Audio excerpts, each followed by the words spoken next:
Hi mga katambay, si iyo na nga nito, inina sa tuyang part 2 kung sa tuyang aldaw kang Webes. So iyo na nga nito mga katambay, ay nakabalik naman ako sa pagkuha ko ning bado mi pansamba. Bali pa lang si Agong kung mapapansin niyo do, diyan na sakti ng nagsasangli. O ano naan. Bali pala ako mga katambay ko ay nagbulos naman ako sa harong, tanganin pagdigdi ko, siya na lang ang masangli. Bali mga katambay ko pala ay iniba ko na sa kuyang aki. Halos nga ni nagmamadali na kami mga katambay ko at madali nang mali. Bali pala sa mga oras na ni mga katambay ay naginot na ako sa inda kaskason man magpadalaga ng agom ko aron ko makasunod sa naman siyang tulos. Aban-aban nga ni mga katambay ko ay nagsunod naman sinda sa kuya. Kundi nga ni ang problema mga katambay ko ay mandiit sinda nagpupundo aban-aban sinda nagche-check tsaka nag-aayos kan top box. Mapapansin nido nga ni mga katambay ko ang oras dyan is 5:41 na naghahabol-habol na kami kang oras kay alas 6 man ang pagsamba. Sa part nga ni mga katambay ko ay may nagkurahol na sa agom ko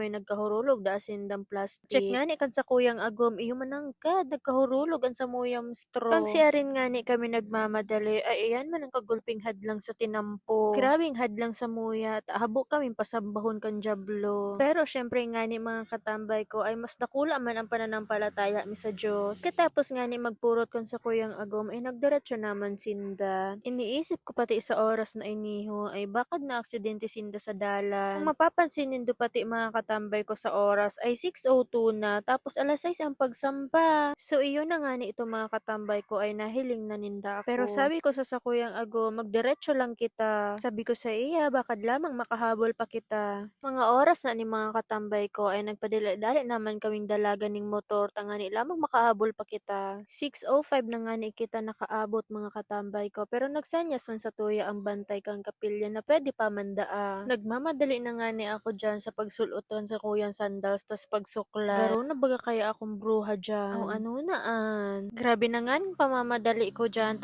Sabi ni kuya natapos na daang awit bago mag-text. Salamat ko nga ning maray sa satuyang Diyos kay di kita hinayaan na daing makasamba. Di kita hinayaan na daing tamadangog ang sa iyang adal ngunyan. Kalagpas nga ni kita sa sarong pagsubok sa satuyang buhay. Mado nga ni akong maray kay nakaabot pa kita. Takaipuhan tang marayan sa iyang adal, ang sa iyang presensya, lalo na sa buhay tang iniho, nakagulping pagsubok sa buhay. Bali palan mga katambay ko, ay sa lokal kang binabista kita nagsamba, digdi ako inot na mula, digdi ako inot naging mga awit, kampihin kay ako. Tapos syempre, digdi man ako inot na mulat ka mga adal kang Diyos. Kundi syempre, tawa lang kita nagkakamali, kay nababa man ako sa tungkulin, natanggal man ako sa pagiging iglesyang, may panahon man na naging pasiway ako. Pero dawa na nga ni Arog Kato ay nagbabalik loob man kita. Pinapahiling ko nga ni sa satuyang Diyos na totoo man ang pagbabalik loob ko sa iya. Grabe nga ni ang ugma ko, nahiling ko ulit ang lokal kang Buenavista. Sabi ko nga ni sa agom ko mga katambay ko ay digdi ulit ako maawit. Mabawi ako sa mga panahong dai ako nakakapag-awit sa satuyang Diyos. Bago nga ni kita tuloy na kauli ay nagasolina muna kita digdi sa Lagunoy. Dalas nga ni digdi kami kay kuya nagagasolina. Mabuot tsaka ang pagkahigos man pati ni kuya. Pero palan si kuya sa padagos na nagsusuporta sa tuya. Bali iyo lang palan iniyan sa tuyang aldaw niya na Webes. Sana padagos nindo kaming suportahan sa samuyang journey sa paggibok sa tuyang munting tambayan digdi sa Kagiskan. Yun lamang po. Bye-bye!